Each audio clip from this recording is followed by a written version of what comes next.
Que la paix et la grâce soient avec tous mes frères et sœurs. Aujourd'hui, nous allons faire Matthieu 26 du verset 64 jusqu'à la fin. Et nous allons prier par la grâce du Seigneur Dieu vivant. Amen. Père, nous te disons merci pour ta grâce et ta miséricorde. Merci pour la semaine de grâce. Merci pour ta faveur, Seigneur. Nous avons besoin de toi, Seigneur. Nous avons besoin de toi au nom de Jésus-Christ. Amen. Comme je le disais, nous allons faire Matthieu 26 du verset 64 jusqu'à la fin. Nous allons commencer par la grâce du Seigneur Dieu vivant. Amen. Jésus lui répondit, tu l'as dit, de plus je vous le déclare, vous verrez désormais le Fils de l'homme assis à la droite de la puissance de Dieu et venant sur les nuées du ciel. Alors le souverain sacrificateur déchira ses vêtements, disant, il a blasphémé. Qu'avons-nous encore besoin de témoins? Voici, vous venez d'entendre son blasphème. Que vous ensemble. Il répondit, il mérite la mort. Là-dessus, il lui crachait au visage, il lui donnait des coups de poing et des soufflets en disant, Christ prophétise, dis-nous qui t'a frappé. Cependant, Pierre était assis dehors dans la cour. Une servante s'approcha de lui et dit, toi aussi tu étais avec Jésus le Galiléen. Mais il le nia devant tous, disant, je ne sais ce que tu veux dire. Comme il se dirigeait vers la porte, une autre servante lui vit et dit, à ceux qui se trouvaient là, celui-ci était aussi avec Jésus de Nazareth. Il le nia de nouveau avec serment, je ne connais pas cet homme. Peu après, ceux qui étaient là, s'étant approché, dit à Pierre, certainement, tu es aussi de ces gens-là, car ton langage te fait reconnaître. Alors il se mit à faire des imprécations et à jurer, je ne connais pas cet homme. Aussitôt le coq chanta. Et Pierre se souvint de la parole que Jésus avait dit avant que le coq chante, tu me réuniras 3 fois. Et étant sorti, il pleura amèrement. Amen. Jésus lui répondit, tu l'as dit. De plus, je vous le déclare, vous verrez désormais le Fils de l'homme assis à la droite de la puissance de Dieu, et venant sur la nuée du ciel. Alors les souverains sacrificateurs déchirent ses vêtements, disant, il a blasphémé. Qu'avons-nous encore besoin de témoins? Voici, vous venez d'entendre son blasphème, que vous ensemble. Il répondit, il mérite la mort. Là-dessus, il lui crachait au visage et lui donna des coups de poing et des soufflettes en disant, Christ prophétise, dis-nous qui t'a frappé. Cependant, Pierre étant assis dehors dans la cour, une servante s'approcha de lui et dit, toi aussi, tu étais avec Jésus le Galiléen. Mais il le nia devant tous, disant, je ne sais pas ce que tu veux dire. Comme il se dirigeait vers la porte, une autre servante le vit et dit à ceux qui trouvaient là, celui-ci était aussi avec Jésus de Nazareth. Il le nia de nouveau, avec serment, je ne connais pas cet homme. Peu après, ceux qui étaient là s'étant approchés dirent à Pierre, certainement tu étais aussi de ces gens-là, car ton langage te fait reconnaître. Alors il se mit à faire des imprécations et à jurer, je ne connais pas cet homme. Aussitôt le coq chanta, et Pierre se souvint de la parole que Jésus avait dit, avant que le coq chante, tu me régneras 3 fois. Et en sortit, il pleura amèrement. Amen. Comme je l'ai dit dans la parole, nous avons lu Matthieu 26, du verset 64 jusqu'à la fin. Là, nous allons expliquer la parole, mais c'est la parole quand c'est très important et que on a besoin de savoir pourquoi Dieu a fait ça, pourquoi ça s'est passé comme aussi, pour qu'on apprenne la vie du Seigneur et qu'on apprenne comment avoir la relation avec le Seigneur. Jésus leur répondit, tu l'as dit. De plus, je vous déclare, vous verrez désormais le Fils de l'homme assis à la droite de la puissance de Dieu et venant sur la nuée du ciel. Du coup, après que Jésus on l'a emmené, parce que Judas l'avait livré, ils ont commencé à avoir, pour voir s'ils pouvaient faire des faux témoignages pour faire Jésus, pour le faire mourir. Alors après Jésus, ils ont demandé si c'était vraiment le Christ. Après Jésus a dit, comme vous l'avez dit, je suis le Christ, vous allez voir, je suis à côté de mon Père et tout, mais tout spirituellement, voilà, des choses comme ça à l'avenir. Et les gens, je pense pas qu'ils l'ont bien pris, on verra dans la suite, mais je pense pas. Alors le souverain sacrificateur déchira ses vêtements, disant, il a blasphémé, qu'avons-nous encore besoin de témoins? Voici, vous venez d'entendre son blasphème, que vous ensemble. Nous voyons dans ce verset, les souverains sacrificateurs déchira ses vêtements. Pourquoi? Parce que Jésus-Christ, il a présenté comme Dieu, créateur toutes choses. Il disait, oui, je suis le Fils de Dieu, le créateur de toutes choses. Ça a été impressionné, le souverain sacrificateur. Il a demandé pourquoi les autres sont restés auprès de Jésus pour entendre le blasphème contre Dieu. Nous allons entendre plus. Répondirent, il mérite la mort. Du coup, après qu'il demandait, regardez, il a fait le blasphème, c'est pas mal ce qu'il a fait, qu'est-ce qu'il mérite, la punition qu'il mérite. Et du coup, le peuple, avec tous les anciens, toutes les personnes de l'entourage dans la cour, ils ont dit qu'il méritait la mort. Du coup, Jésus a été crucifié pour le mort. Là-dessus, il lui crachait au visage et lui donnait des coups de poing et des soufflets en disant, nous entendons, Jésus-Christ a reçu crachat dans son visage, il a reçu des coups de poing et des soufflets pour nos péchés, pour nos iniquités. Et Jésus-Christ a venu sur la terre comme un homme pour nous donner la vie. C'est pas simple, non, mes bien-aimés. Jésus-Christ a souffert. Il a souffert tant pour nos péchés. C'est très important de chercher, savoir qui est Jésus-Christ, pour servir Jésus-Christ, parce que Jésus-Christ, c'est le Dieu créateur qui a venu sur la terre comme un homme pour nous sauver. Christ prophétise, dis-nous qui t'a frappé. Du coup, là, on peut voir qu'il cherche Jésus clairement. Et on dit Christ, toi qui prophétises, dis-nous qui te frappe là, qui a le pouvoir en toi. Du coup, je pense qu'ils vont regretter très amèrement le jour du genou, parce que voilà, quoi, c'est pas un jeu.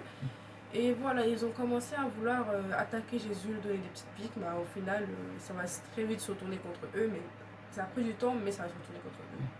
Cependant, Pierre était assis dehors dans la cour. Une servante s'approcha de lui et dit, toi aussi, tu étais avec Jésus le Galiléen. Nous voyons Pierre, et c'est un ami de Jésus-Christ. Pierre, il a toujours prêt de poser des questions. Mais vous le savez, la chair et le sang ne pourraient pas servir Dieu. Ok? Pierre a régné Jésus-Christ avec une seule question.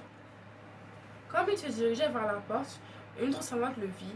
Il dit à ceux qui se trouvaient venus trouver là, celui-ci était aussi avec Jésus de Nazareth. Excusez-moi. Du coup, il y avait une autre servante qui venait aussi le voir, mais je pense que c'était dans le plan de Dieu, parce que comme pas devant la trois servantes. Et après, il y a une servante qui voit les autres, lui disait, ah, mais lui aussi, je l'ai vu avec Jésus de Nazareth. C'est-à-dire pour dire que voilà, quoi, lui, il est dans notre équipe, il n'est pas dans notre équipe là. Du coup, là, ça posait problème parce que tout le monde dans la cour de Jésus voulait la mort de Jésus, et si ça avait aussi, peut-être qu'il aurait mouru en même temps. On ne sait pas, mais voilà. Il le nia de nouveau avec serment, je ne connais pas cet homme. C'est la chair et le sang. La chair et le sang ne pourraient pas servir Dieu. Et surtout Pierre, il était reposé parmi les brigands, parmi les ennemis de Jésus-Christ. Ouais, malgré beaucoup d'efforts Pierre a fait, mais il ne peut pas supporter devant la force de Satan, mes bien-aimés. Très important, raccrocher dans la parole. Raccrocher dans la parole. Peu après, ceux qui étaient là s'étaient approchés et dirent à Pierre, certainement tu es aussi de ces gens-là, car ton langage te fait reconnaître. Du coup, après, il y a encore des autres personnes qui sont revenues voir Pierre pour dire que en fait, voilà, quoi, tu étais avec Jésus.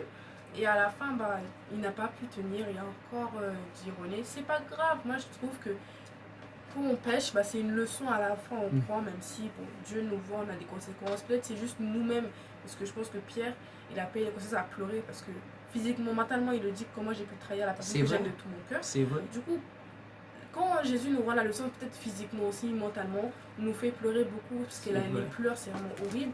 Et du coup, après, les gens ils disent que toi, on sait très bien que tu étais à Jésus, parce que l'accent de l'endroit où il était, ils avaient un accent spécial. Et ils parlaient l'accent des endroits où Jésus était. Du coup, après, ça l'a trompé, et les gens ils peuvent reconnaître quand c'est ça. C'est ça qui est l'homme. Alors, il se mit à faire des imprécations et à jurer. Je ne connais pas cet homme. Aussitôt, le coq chanta. Ça, c'est la prophétie. Dieu disait à Pierre, avant Pierre disait Jésus, je vais mourir avec toi. Jésus disait à Pierre, avant que le coq chante, tu seras me régner 3 fois. Ok? Pierre ne savait pas si c'est la vérité. Pourtant, la prophétie accomplie sur Pierre. Il a accompli, c'est pour nous aujourd'hui. Et tout autant nous restons auprès de Jésus-Christ, nous avons plus de grâce de sauver. Rester auprès de Jésus-Christ veut dire quoi? Rester dans la parole. Et alors, Pierre a régné Jésus-Christ 3 fois. 3 fois. Nous allons voir et qu'est-ce qui se passe. Pierre a pris. Et Pierre se souvint de la parole que Jésus avait dite. Avant que le coq chante, tu me régneras 3 fois. En étant sorti, il pleura amèrement. Du coup, on peut voir qu'après, ce que Jésus avait dit, il l'a fait. Et que Pierre l'a quand même trahi 3 fois. Et le coq chanta. Et après, il se souvint de ce que Jésus avait dit. Et moi, je pense que Jésus n'avait même pas besoin de le faire comprendre une leçon par quelqu'un d'autre. La pleure, je pense qu'il a eu, parce que déjà pleurer c'est horrible. Alors pleurer amèrement pour une personne que tu as aimée et à une erreur que tu as fait, Dieu te pardonnera bien sûr. Jésus pardonne tous nos péchés, il pardonne toutes nos choses. Mais après, il y aura peut-être une petite leçon, un petit truc pour nous apprendre qu'on a fait du mal. Voilà. Je pense que Pierre, dans ce moment-là, c'était vraiment émotionnellement dans la tête et qu'il était vraiment mal de ce qu'il a fait. Et je peux le comprendre, c'est compliqué, même s'il a fait des erreurs, mais Jésus l'a pardonné. Il a assez pleuré et il c'est tout ce qu'il va dans le ciel si Dieu le souhaite. Amen. Eh bien oui, Pierre, il a vu que pourquoi je faisais ça, parce que Pierre, il avait l'amour pour Jésus-Christ. Il avait l'amour pour Jésus-Christ, mais malgré ça, Pierre ne peut pas tenir devant le pouvoir de Satan. Il ne peut pas tenir. Surtout, Pierre était habité ou bien retenu ou bien s'asseoir au milieu des méchants. Non? Au milieu des gens qui farouchaient Jésus-Christ, qui frappaient Jésus-Christ, qui étaient là comme des ennemis. Et Pierre ne peut pas. Ça veut dire, nous devons chercher comment on va dire, notre famille, notre place, rester au pied de Jésus dans la parole par rapport avec Dieu. D'avoir une relation avec Dieu que les autres de la religion. Parce que les gens sont plus, je suis chrétien, je suis un bon chrétien. Non, en étant être chrétien, c'est d'avoir une bonne relation avec Dieu. Avec Dieu, oui. Parler avec Dieu pour dire, oui, Jésus, est-ce que tu as vu ça, est-ce que ça. C'est très important, chercher connaître ce que Jésus veut, Dieu veut pour nous et pour les autres. Nous disons le Seigneur merci. Nous avons beaucoup d'exemples dans la leçon aujourd'hui. Et Pierre, vraiment, c'est un ami de Jésus-Christ. Il était toujours près de Jésus-Christ. Un ami qui l'a trahi, mais qui est toujours son ami. Qui l'a trahi contre lui. Oui, voilà, contre son... Oui, contre ça. On peut voir que dans tous les cas, un ami, même s'il vous trahit, il sera toujours là pour vous. Parce qu'après, Jésus, il a aussi... On va pas spoiler, on va pas dire beaucoup de trucs. Mais l'ami, il sera toujours... un ami, un vrai ami, malheureusement, ça sera passé par... Quelque chose va passer, un ami va vous trahir, malheureusement, contre son désir. Mais il sera toujours l'ami qui sera là pour vous, qui vous aidera. Amen. Ok. Moi, vous n'avez pas de question. Non. Et le frère, aujourd'hui, n'est pas pu être présent, car... pour des raisons autres. Alors nous espérons que vous avez aimé la vidéo, partagez la vidéo, apprenez aussi à comprendre, prenez votre Bible, lisez aussi pour comprendre vous-même, donnez votre propre avis. Si vous avez des questions, demandez sur les commentaires, je pense que nous allons prier pour la fin. Père, nous te disons merci le Seigneur Jésus-Christ pour cette parole vivante, la parole de gloire et de victoire. Seigneur, nous avons besoin d'une relation sainte et pure avec toi, Seigneur. Pierre n'était pas une personne méchante, Seigneur, mais c'est la vie. Seigneur, nous avons besoin de toi, tu es la lumière du monde. Nous te disons merci pour ta parole bénie au nom de Jésus-Christ. Amen. Que le Seigneur vous bénisse, mes bien-aimés.